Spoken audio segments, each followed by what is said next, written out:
Formación cívica y ética. Primer grado. Bloque 2. 7. Aprendemos de los conflictos. Los elementos de los conflictos. Hola, ¿cómo estás? Hola, la verdad muy molesta. ¿En serio? ¿Y eso? Es que ayer discutí con mis padres. Me dijeron que me estoy volviendo adicta al celular y a la computadora. Wow, ¿de verdad? A mí también me dicen eso. Para mí, estos son unos aparatos muy útiles. Por ejemplo, después del sismo del 19 de septiembre, fueron el medio por el cual mucha gente se pudo comunicar entre sí. El conflicto es inevitable para el ser humano, pero no debe entenderse como algo negativo, sino como una oportunidad de cambio positivo.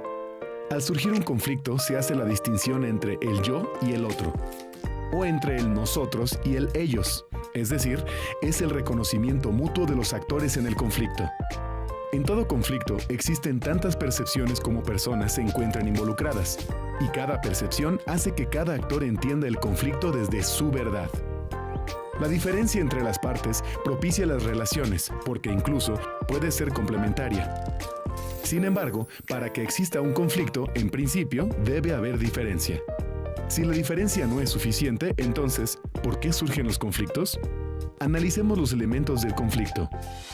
Los elementos básicos del conflicto son 3: el problema, las personas involucradas y el proceso. El problema.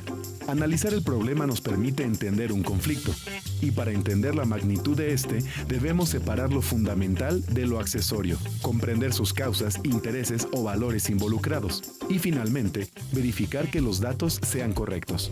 Por ejemplo, en el sismo de 2017, podemos identificar dos posturas encontradas en cuanto a formas y medios de comunicarse.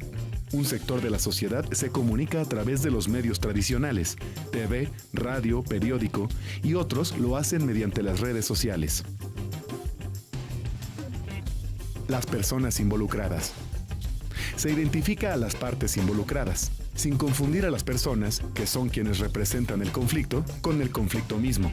Un sector de la sociedad argumenta que las redes sociales no reportan beneficios porque se usan solamente de manera negativa, mientras que el otro sector argumenta que el uso de las redes sociales debe aprovecharse por el potencial que tiene en diversas actividades de la vida cotidiana y en la vida académica, lo que nos permitirá conocer cómo es que los implicados se relacionan y valoran en esa situación.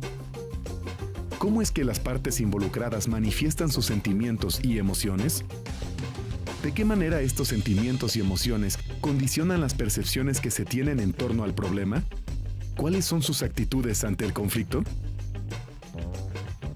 El proceso. Por último, se analiza la manera en que ha evolucionado el conflicto. ¿Cómo se definen las posiciones de los participantes? ¿Cómo varían estas relaciones de poder que tienen los involucrados en el conflicto? ¿Cómo es que los participantes conciben la situación y de qué manera se ha comportado cada uno para obtener lo que desea? Pero, ¿qué hacer para resolver el conflicto? 1. Definir adecuadamente el conflicto, identificando todos sus componentes. 2.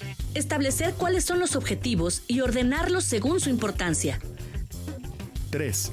Diseñar las posibles soluciones al conflicto y valorar cada una de ellas, teniendo en cuenta las consecuencias positivas y negativas que pueden tener para las distintas personas involucradas en la situación.